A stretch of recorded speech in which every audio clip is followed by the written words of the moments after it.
क्यों भागता है बार बार? बीच में सब। हाँ जी। हे गोविंदा किन नहा, नहा शब्द है हमारे लिए, वयम, नहा जो है वो वयम के लिए नहा शब्द का प्रयोग होता है व्याकरणों के अनुसार। तो नहा किम राज्येन, हमें राज्य से क्या, हे गोविंदा हमें राज्य से क्या, किम भोग ही, और हमें इन भोगों से भी क्या मतलब, क्या करेंगे हम इनका, किम भोगई जीवितेन वा, और हम जीवित रह करके भी क्या करेंगे, जीवन से भी क्या करेंगे, मतलब वो आगे स्पष्ट कर देगा कि जब ये नहीं रहेंगे फिर हम जीवित रह करके क्या करेंगे। जब हमारे ये स्वजन स्नेही जन प्रियजन नहीं रहेंगे तो फिर किन्नो राज्येन किम भोगहि किम जीवितेन, कि हम राज्य से क्या, हमें राज्य से क्या है, हमें न किम भोगई, और हमें भोगों से ही क्या, कहाँ भोग हम ग्रहण कर पाएंगे जिनका मर गया हो, जिनका अपना ही मर गया तो भोग तो सब पड़े रह जाते हैं, तो भोगों में सुख की अनुभूति नहीं होती।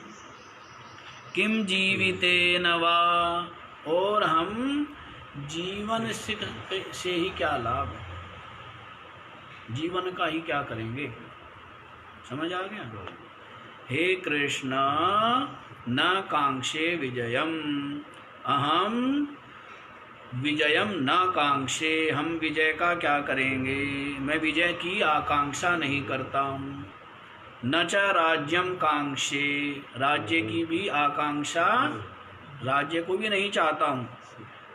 न च सुखानि च, और सुख को भी नहीं चाहता।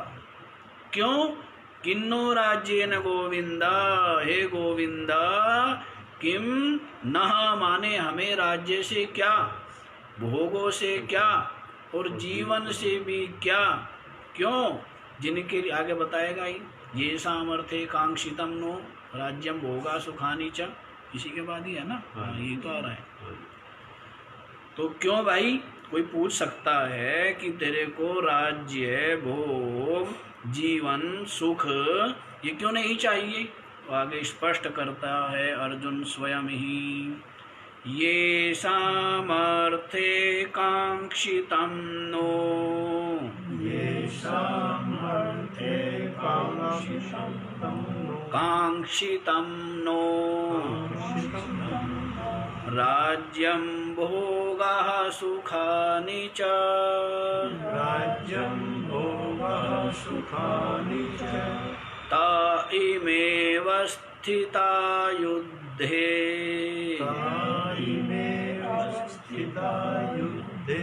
प्राणास्त्यक्त्वा धनानि च,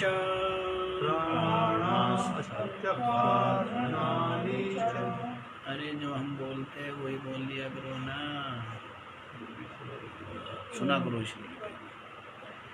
ये शाम अर्थे कांक्षितम नह, ना नहीं पढ़ेंगे, खाली विसर्ग आएगा, नह राज्यम भोगः सुखानि च,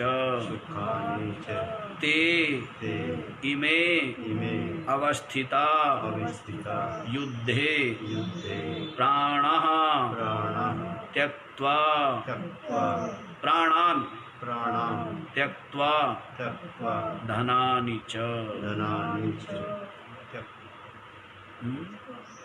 त्यक्त्वा,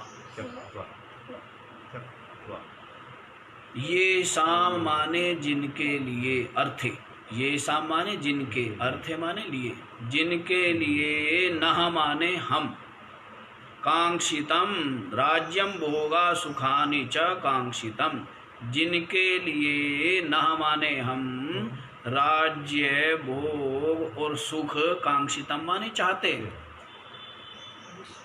जिनके लिए हम राज्य भोग और सुख चाहते। पीछे कहा ना कि मेरे को किन्नो राज्य न गोविंद किम भोगेर जीवितेन वा। राज्य से हमें क्या, भोग से क्या और जीवन से क्या, उसको स्पष्ट करते क्यों। तो जिनके लिए ये सामर्थ्य न माने हम राज्यम भोगा सुखानि च कांक्षितम, राज्य भोग और सुख चाहते हैं, ते माने वे, इमे माने ये, अवस्थिता वे ये अवस्थिता अवस्थित है, युद्धे माने युद्ध में, प्राणान् त्यक्त्वा धनानि च, प्राणों को और धन को, इनकी आशा को छोड़ करके वे युद्ध में खड़े। जिनके लिए हम राज्य भोग और सुख की आकांक्षा करते हैं, वही लोग मान लीजिए हम चाहते हैं कि हमारे ज्येष्ठ भ्राता युधिष्ठिर क्या बने, राजा बने, लेकिन इतना विशाल ये युद्ध है, युधिष्ठिर जीवित ही रहेंगे पक्का, पता है क्या, और हमें विजय ही मिलेगी, जरूरी है क्या, कुछ पता नहीं, संशयग्रस्त है ना कि विजय ही जरूरी तो नहीं है कि विजय होगी हमारी।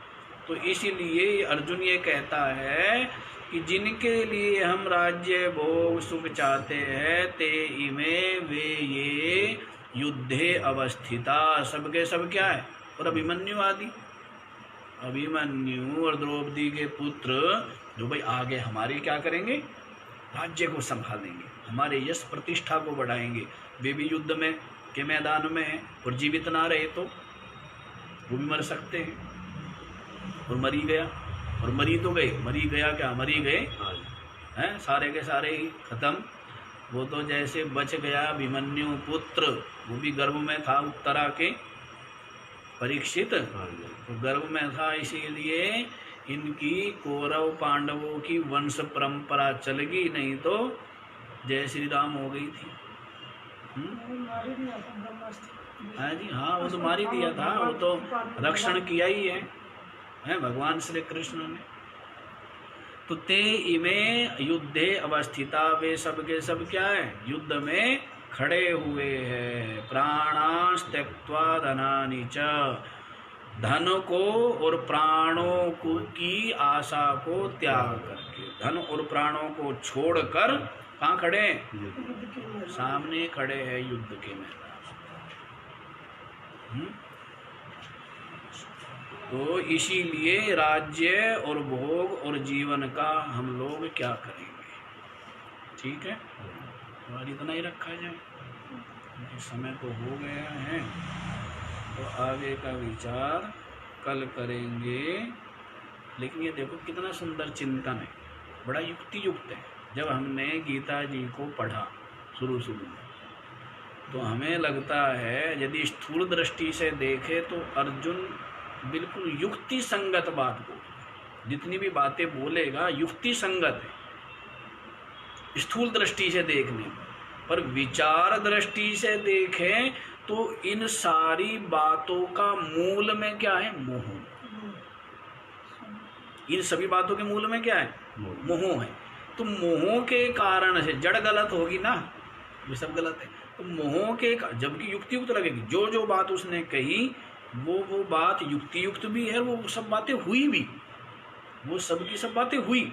महाभारत के युद्ध में जैसे जैसे उसने बोला कि सब लोग पुरुष मर जाएंगे, स्त्रियां रह जाएंगी, वर्ण संकर हो जाएंगे, और इस तरह संतानें वर्ण संकर पैदा होगी, ये सब बातें हुई, सब हुआ।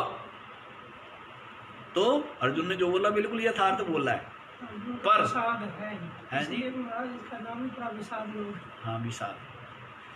तो लेकिन क्या बोला है, इसके मूल में मोह होने से ये ठीक नहीं है। समाज के लिए तो भले ही ठीक हो, ठीक नहीं थी समाज के लिए भी, क्योंकि दुर्योधन जैसे राजा राज्य करते तो क्या होता, उसका परिणाम सारी प्रजा दुखी रहती, सब जो है कपट आदि तो पहले ही बहुत बढ़ गया। यदि दुर्योधन जैसे राजा राज्य करते तो पता नहीं कितना कपट होता जनता में भी, है ना, और भी कितना पतन होता।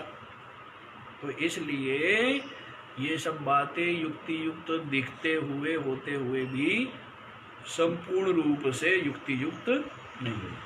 बताएंगे आगे सारा का सारा विचार। ओम पूर्णमदः पूर्णमिदं पूर्णात् पूर्णमुदच्यते पूर्णस्य पूर्णमादाय पूर्णमेवावशिष्यते। ओम शांति।